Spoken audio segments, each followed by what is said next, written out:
자, 이제 119번의 파기 판결의 기속력에 대한 얘기가 있는데, 이 파기 판결의 기속력은 파기, 환송, 이송 모든 것에 인정이 되는데 이게 중요해요. 소극적, 부정적 판단에만 미친다. 적극적, 긍정적 판단에는 미치지 않는다. 이 소극적, 부정적 판단, 이걸 정확히 이해해야 돼요.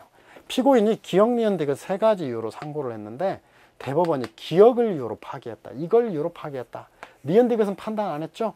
판단 안 해서 사실상 유지됐다는 걸로 적극적, 긍정적 판단이고, 기억을 이유로 파기하면 원심에 대한 소극적, 부정적 판단이라고 해서 기억이에요.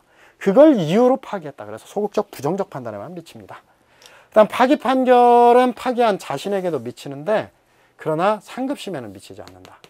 그러나 파기 판결의 기속력은 사실관계가 변동된 경우, 판례가 변경된 경우, 법률이 변경된 경우는 미치지 않는다는 것까지 기억해 주시기 바랍니다. 자, 120, 121번, 122번 재심에 관한 부분은 우리가 이미 살펴보았고요. 자, 그 다음에 123번 배상명령도 이미 살펴보았습니다. 124번에서 이제 사형 및 자유형의 집행정지 사유 좀 비교를 해봐야 되는데, 사형은 반드시 정지하는 거, 필요적 집행정지밖에 없는데, 일단 심신장애와 잉태종, 이것은 인도적 견제, 심신장애는 응보라고 하는 관점에서 반드시 정신 차리고 죽으라는 거예요. 그런데 이제 두 번째가 사형이 아니라 이제 자유형과 관련해서 집행정지 사유는, 필요적 집행정지 사유는 심신장애예요. 이거는 응보 차원에서 정신 차리고 집행받으라는 거예요. 그런데 이제 임의적 집행정지 사유로 건강, 생명보전 이런 게 있고, 나이는 다 70세, 잉태는 6과 관련돼 있어요. 임신은 6 배부르잖아요. 그 다음에 나이는 무조건 70세 이상, 유년, 기타 중대한 사유가 있다. 사실 임신 출산의 임의적 집행정지로 하는 것은 혈혈단신이다. 교도소에서 애 낳는 게 더 편할 수도 있기 때문에 그러합니다.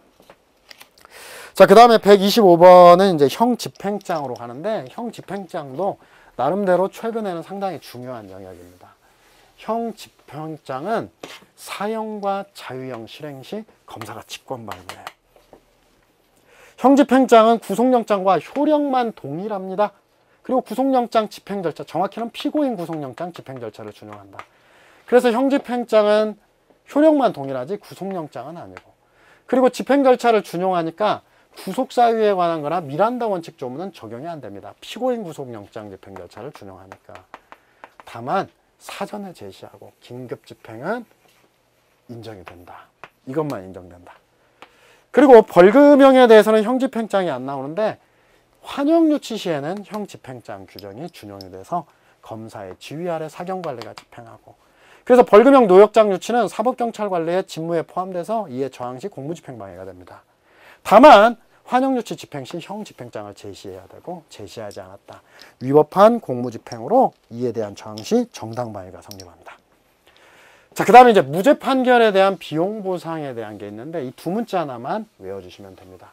허경미심신 책임 플러스 6개월 내 합의봐야.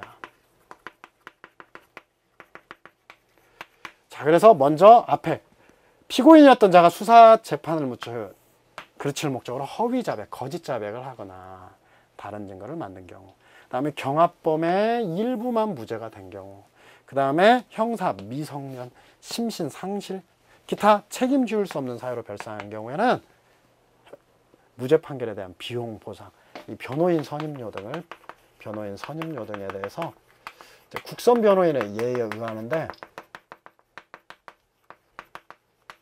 이걸 보상해 주는 거니까 합헌이라고 봤고요. 그리고 6개월 내 소속법원 합의부에 신청한다, 이렇게 됐고요. 넘어가서 피고인에 대한 형사 보상은 허경미 심신, 합의 보호삼, 이게 바뀌었어요. 그래서 일단 형법 구조의 형사 미성년, 심신장애, 그 다음에 허위 자백, 그 다음에 경합범 일부 무죄까지 되어 있고, 무죄 재판이 확정된 사실 안 날로 3년, 확정된 때로부터 5년입니다. 피의자 보상은 무죄가 확정이라는 게 없기 때문에 불기소 처분에 통지를 받은 날로부터 3년이 되겠습니다.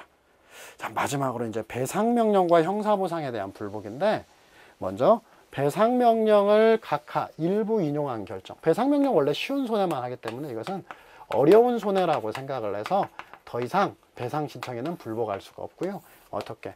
민사소송 등의 절차로 가자라고 얘기합니다.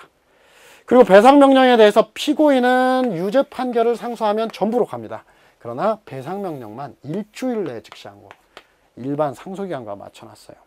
형사보상 기각결정에 대해서는 그냥 즉시항고고, 그러나 보상하는 결정, 원래 불복할 수 없다고 했는데 위헌선언 나와서 일주일 내 즉시항고, 배상명령의 조문을 따라왔습니다.